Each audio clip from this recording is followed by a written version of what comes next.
मासिक पाळी विटाळ याबद्दल स्वामी काय म्हणतात? श्री स्वामी समर्थ.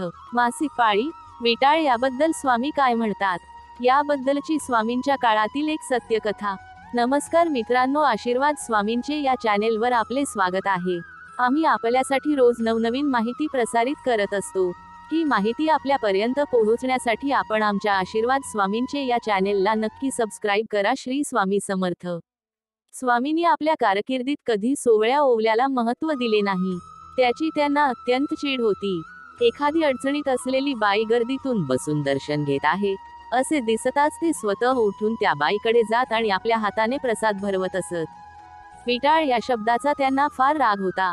हा शब्द ऐकला जरी तरी ते रागाने लालबुंद होत असे. ते म्हणत, बाई ही आई आहे आणि आई कधीच विटाळशी होऊ शकत नाही. तुम्ही सगळे हरामखोर आहात. जिने जन्म दिला तिलाच घरातून बाहेर बसवतात. याच संदर्भातील एक गोष्ट. स्वामींचा परम भक्त चोळप्पा. सगळ्यांना माहीत असेलच, त्यांनी एकदा घरी सत्यनारायणाची पूजा करायचा संकल्प केला. नीतीप्रमाणे चोळप्पा स्वामींची परवानगी घ्यावयास मठात पोहोचला. स्वामींना त्याने नम्रपणे आपल्या संकल्पाबद्दल सांगितले आणि त्यांची परवानगी मागितली. स्वामीही खुश झाले आणि म्हणाले, चोळ्या सत्यनारायण घालतो छान, पण प्रसादाचे जेवण मी आणणार.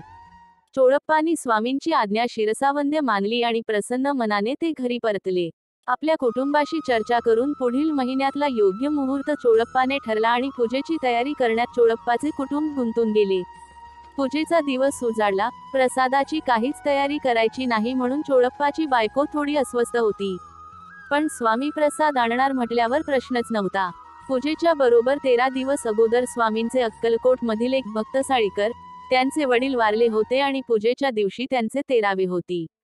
इकडे स्वामींना 13व्याचे जेवायला कसं बोलवायचे म्हणून साळीकर द्विधा मनस्थितीत होते. इकडे पूजा संपत आली. स्वामींनी भक्तांना पाठवून 13व्याचे जेवण मागवून घेतले. स्वामी चोळप्पाच्या घरी पोहोचले. सत्यनारायण पूजेला स्वामींनी 13व्याच्या जेवणाचा प्रसाद दाखवला. सगळे मुकाटपणे जेवले. स्वामी समोर बोलायची कोणाचीही टाप नव्हती. अशीच सोळ्या ओवळ्याची दुसरी गोष्ट. राधा कसबेकर नावाची स्वामींची एक भक्तीन होती. तिच्या मनात गुरुचरित्र सप्ताह मांडण्याची तीव्र इच्छा उत्पन्न झाली. उद्यापासूनच सुरुवात करायची असे ती विचार करत होती. तिच्या समोर 2 अडचणी होत्या. एक म्हणजे दुसऱ्या दिवशी अमावस्या होती आणि तिची मासिक पाळी त्याच आठवड्यात होती. काय करावे अशा संभ्रमात राधा पडली. शेवटी तिने जाऊन स्वामींना विचारायचे ठरविले आणि ते स्वामींकडे पोहोचली. स्वामींना नमस्कार करून काही विचारायच्या आतच स्वामी गरजले, राधे, ही अडचण, अमावस्या हे सर्व तुम्हा लोकांसाठी, आम्हाला याचे काही नाही. आमच्याकडे बघ सगळे कसे स्वच्छ आणि लखलखीत आहे. जा गुरुचरित्र वाच आणि हो वाचण्यागोदर माझ्यासाठी एक पेलाभर दूध ठेवायला विसरू नकोस आणि वाचून झालं की ते दूध पिऊन टाक. अडचण बेडचण कुछ नाही.